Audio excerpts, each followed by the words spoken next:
Officers जो है वहां पे बैठा दिए जाए। आपके कॉन्फिडेंस के ऊपर नहीं है, अपनी कमजोरी, अगर हिंदी को ऑप्ट नहीं किया। मैं इंग्लिश वाले जरूर रेडी करके रखना, तो उनको सही देना है, इंग्लिश में नहीं देना है।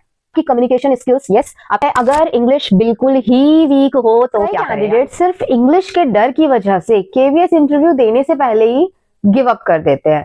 तो आज मैं आपके इस डर को खत्म करने वाली हूँ। तो हेलो दोस्तों, मैं Manisha, a proud KV teacher. तो आज हम मेरे सब्सक्राइबर्स का मोस्ट आस्क्ड क्वेश्चन जो है कि क्या इंटरव्यू इंग्लिश में होता है, क्या इंग्लिश में, अगर हमें इंग्लिश नहीं आती तो क्या हमें इंटरव्यू में निकाल दिया जाएगा, इस विषय में, इस बारे में आज जो है हम बिल्कुल खुलकर बात करेंगे कि इंटरव्यू पैनल जो है वो आपको किस तरीके से ट्रीट करता है। सबसे पहले हम बात करेंगे कि केवीएस में इंग्लिश इतना ज्यादा इंपॉर्टेंट क्यों है। केवीएस में टीचर से एक्सपेक्ट किया जाता है कि वो अच्छे से लिख सके, अच्छे से पढ़ सके, अच्छे से समझा सके और खुद भी इंग्लिश को अच्छे से समझ सके। तो ये इतना ज्यादा इंपॉर्टेंट क्यों है, केवीएस ऐसा एक्सपेक्टेशंस क्यों करता है? क्योंकि केवीएस में जो बच्चे हैं वो ऑल इंडिया बैकग्राउंड से आते हैं। ये हम सबको पता है कि सारे ट्रांसफरेबल होते हैं, तो कहीं भी किसी भी स्टेट के बच्चे हमें जो है हमारे स्कूल में देखने को मिल सकते हैं। जो कॉमनली जो सब्जेक्ट्स हैं वो सारे के सारे इंग्लिश में है एक्सेप्ट हिंदी, और ऑफिशियल मीटिंग्स जितनी भी है हमारी, नोटिसेस हैं, सर्कुलर है ना, तो ये सारी चीजें भी, कम्युनिकेशन है, मोस्टली जो है वो आपका इंग्लिश में रहता है। और क्लासरूम में एटलीस्ट हमसे एक्सपेक्ट किया जाता है कि 50% हम कम्युनिकेशन बच्चों से इंग्लिश में करें। तो ये तो रही बात इंपॉर्टेंस की कि इंग्लिश को इंपॉर्टेंट इतना ज्यादा क्यों माना जा रहा है। तो क्या इंग्लिश परफेक्ट होनी चाहिए? तो इसका आंसर है बिल्कुल भी नहीं। हमें शेक्सपियर जैसी इंग्लिश की डिमांड जो है हमसे नहीं की जाती है। आपकी इंग्लिश सिंपल, क्लियर और करेक्ट होनी चाहिए, जो स्टूडेंट्स बहुत आराम से समझ सके। हमें ऐसी लैंग्वेज नहीं बोलनी है एकदम ही हम बच्चों के आगे एकदम फ्लुएंसी में शुरू हो जाएं, तो ऐसा नहीं एक्सपेक्ट किया जाता, और बच्चे भी हमारी बात को बिल्कुल भी नहीं समझेंगे और उनका इंटरेस्ट जो है वो बिल्कुल ही खत्म हो जाएगा। उन्हें बात समझ नहीं आएगी तो ऑब्वियसली वो ध्यान से लगाकर नहीं सुनेंगे। तो हमारी इंग्लिश बस सिंपल, करेक्ट और क्लियर होनी चाहिए। आपको इंग्लिश में फ्लुएंट होने की आवश्यकता नहीं है, हमें सिर्फ कॉन्फिडेंट होना है कि हाँ, हम अपने कॉन्सेप्ट को कितना अच्छे तरीके से डिलीवर कर सकते हैं। उसके बाद नेक्स्ट क्वेश्चन हमारा आता है कि क्या केवीएस इंटरव्यू के पैनल में इंग्लिश में ही क्वेश्चन पूछा जाता है? तो इसका आंसर है नहीं। इंटरव्यू में इंग्लिश और हिंदी दोनों में बात की जाती है, लेकिन मेजरली जो डिपेंड करता है वो हमारे पैनल के ऊपर डिपेंड करता है कि जो पैनल में वो 5 या 6 लोग बैठे हुए हैं वो किस लैंग्वेज को ज्यादा प्रेफर करते हैं या फिर वो किस लैंग्वेज में कंफर्टेबल है। कभी कभी क्या होता है, यूनिवर्सिटी के हाई लेवल के ऑफिसर्स जो है वहां पे बैठा दिए जाते हैं, तो उनका मेन ये रहता है कि हाँ, वो इंग्लिश में ज्यादा कंफर्टेबल होते हैं, तो वो इन जनरल क्वेश्चन इंग्लिश में पुट अप करते हैं। लेकिन कहीं से कहीं तक उनका ये इंटेंशन नहीं होता है कि आप अगर इंग्लिश में ही उनको आंसर दोगे तभी आपको वो मार्क्स देंगे। तो आपका जो इंटरव्यू है वो बेसिकली पूरा का पूरा जज किया जाता है आपके कॉन्फिडेंस के ऊपर, आपके ओवरऑल परफॉर्मेंस के ऊपर, आपके टीचिंग डेमो के ऊपर। तो अगर आपका डेमो, टीचिंग वाला डेमो जो है, अगर आप बहुत अच्छे से प्रिपरेशन करके जाते हो, उसको बहुत कॉन्फिडेंटली आप बोल रहे हो, बेशक आप हिंदी में बोल दीजिए, कोई दिक्कत नहीं है। जहां पर भी आपको लग रहा है कि आपसे नहीं हो पा रहा है, कुछ भी है ऐसा, उन्हें इतना ज्यादा दिखाने की जरूरत नहीं है अपनी कमजोरी।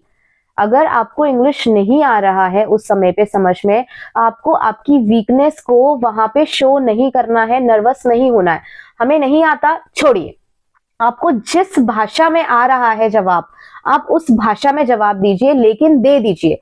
अपने आंसर का हमें सही वो देना जरूरी है, ना कि इंग्लिश में। इंग्लिश को इन्फ्लुएंस उतना ज्यादा नहीं होता है। कॉमनली ये देखा गया है कि अगर क्वेश्चन जो है इंग्लिश में पुटअप होता है तो आंसर आपको इंग्लिश में देना है। आप शुरू इंग्लिश से कर सकते हैं, उसमें वर्डिंग्स आप थोड़ा थोड़ा, सेंटेंसेस जो है आप इंग्लिश में ऐड कर दीजिए, लेकिन पूरी तरीके से अगर आप नहीं बोल पा रहे हैं तो आपको बिल्कुल भी डरने और घबराने की जरूरत नहीं है कि आपके नंबर कम हो जाएंगे या आपको कुछ ही नहीं मिलेगा, अब तो आप फेल कर दिए जाओगे। ऐसा बिल्कुल भी नहीं होता है। एक बोनस टिप मैं आपको देना चाहूंगी, जो मेरा खुद का पर्सनल एक्सपीरियंस मेरे इंटरव्यू के टाइम पे रहा था। उन्होंने मुझे जब बोला कि आप कुछ भी डिलीवर कीजिए, उन्होंने मुझे फ्रीडम दे दी कि आप कुछ भी डिलीवर कीजिए, मैंने हिंदी को ऑप्ट नहीं किया। मैंने हिंदी को सेलेक्ट नहीं किया कि मैं हिंदी का डेमो दूं। मैंने खुद से ही क्या सेलेक्ट किया कि मैं एक इंग्लिश की पोम जो है वो रिसाइट करूंगी। तो ये मेरा कहीं ना कहीं एक प्लस पॉइंट हो गया। तो आप भी अपने जो लेसन्स हैं वो इंग्लिश वाले जरूर रेडी करके रखना, तो उनको अलग से ही पता चल गया कि हाँ, कि इसने हिंदी को अगर ऑप्ट किया होता तो कहीं ना कहीं उन्हें लगता कि मतलब हिंदी को ज्यादा प्रेफरेंस खुद ही दे रहे हैं, प्रायोरिटी दे रहे हैं। तो हम यहाँ पर जहां पे हम समझदारी से खेल सकते हैं ना, वहां पे हमें समझदारी से खेलना है। आप इंट्रोडक्शन इंग्लिश में कर सकते हैं, आप बहुत सारी चीजें ऐसी जो है, छोटे छोटे सेंटेंसेस होते हैं उनकी जरूर प्रैक्टिस कीजिए, ताकि आप अपनी बोलचाल की जो वो भाषा जो रहेगा ना मीडियम, उसमें आप उन सेंटेंसेस को, उन वर्डिंग्स को अच्छे से यूज कर पाए। वही चीज है कि कंफर्टेबल होना जरूरी है, वहां पर आपको कॉन्फिडेंस जो है ना अपना, वो नेक्स्ट लेवल दिखाना होगा। वहां पे अगर हम इंग्लिश बोलने के चक्कर में घबराएंगे, लड़खड़ाएंगे और अपनी बात को अगर हम ठीक से नहीं रख पाए, हमारा सब कुछ वेस्ट हो जाएगा। आप इस बात को गांठ बांध लीजिए कि आपको सवाल का जवाब सही देना है, इंग्लिश में नहीं देना है। That's it, that is my point, कि आप इंग्लिश में जवाब देने के चक्कर में नहीं रहना। आप सिर्फ ये सोचना कि मुझे इस आंसर को सही देना है। नेक्स्ट है हमारा कि डेमो में जज क्या किया जाता है। तो डेमो में आपकी क्लासरूम इंग्लिश को जज किया जाता है। जो क्लासरूम में इंग्लिश के वर्ड्स होते हैं, सेंटेंसेस होते हैं, कि आप उनको कितना परफेक्टली यूज कर पा रहे हो, उनको कितना कॉन्फिडेंटली यूज कर पा रहे हो। आपकी कम्युनिकेशन स्किल्स, यस, आपकी communication skills Hindi plus English दोनों में देखी जाती है। और आपकी प्रोनाउंसिएशन को देखा जाता है कि आप कितना, आपका जो प्रोनाउंसिएशन है, वर्ड्स का उच्चारण है, कितना सही है और कितना ढंग से आप चीजों को बोल पा रहे हो। तो मेजरली ये सारी चीजें आपकी देखी जाती हैं और ओवरऑल परफॉर्मेंस जो आपकी डेमो की रहती है उसके बेस पर आपको नंबर दिए जाते हैं। कहीं पर भी ये नहीं होता कि डेमो इंग्लिश में होगा तभी आपको ज्यादा नंबर दिए जाएंगे, नहीं, कहीं पर भी ऐसा फॉर्मेट में नहीं होता है कि इंग्लिश में ही डेमो दिया हो तो आपको नंबर तब दिए जाएंगे। तो आप अगर डिसेंट इंग्लिश बोल लेते हो, वर्ड्स का यूज, सेंटेंसेस का यूज प्रॉपर्ली कर लेते हो, तो यस, आप केवीएस के लिए बिल्कुल फिट हो। डोंट वरी, आपको टेंशन लेने की कोई भी जरूरत नहीं है। नेक्स्ट है, अगर इंग्लिश बिल्कुल ही वीक हो तो क्या करें। यानी कि हम बोल ही नहीं पाते हैं, एक सेंटेंस भी ज्यादा से ज्यादा हम कुछ ही नहीं बोल पाते हैं, तो क्या करें। तो भी घबराएं नहीं। सबसे पहली बात मैं आपको हमेशा यही बोलूंगी कि आपको डरना नहीं है, बिल्कुल भी डरना नहीं है। शो नहीं करना है कि आपको नहीं पता है। छोटी छोटी चीजें हमें प्रिपेयर करके तो जानी ही पड़ेंगी, चाहे कुछ भी हो जाए। हम प्रिपेयर हो सकते हैं उन चीजों के लिए, तो बस हमें वहां पर थोड़ा थोड़ा मिक्सअप करना है। हिंदी इंग्लिश मिक्सअप करके थोड़ा थोड़ा थोड़ा थोड़ा बोलते रहो। हिंदी को इतना अच्छे से बोलना है ना हमें कि हमारा वहां पे इंप्रेशन हिंदी में बढ़िया बन जाए, तो कोई दिक्कत नहीं है। मैं दोबारा बोलूंगी, फॉर्मेट में कहीं से कहीं तक ऐसा नहीं होता इतना ज्यादा कि कंप्लीट इंग्लिश में ही सारी चीजें होनी चाहिए। पोर्शन रहता है, वेटेज जरूर होती है कि हाँ इंग्लिश की नॉलेज है या नहीं है, तो वहां पर आप छोटे छोटे सेंटेंसेस और छोटे छोटे वर्ड्स जो है इंग्लिश के यूज करते रहे, आप सही हो जाओगे। मतलब कोई दिक्कत नहीं होगी आपको फिर आपके इंटरव्यू। एक चीज और क्लियर कर दूं कि पैनल वहां पे हमारा इंग्लिश को जज करने नहीं बैठा, पैनल हमारा टीचिंग के लिए सिलेक्शन करने के लिए अपॉइंट हुए हैं।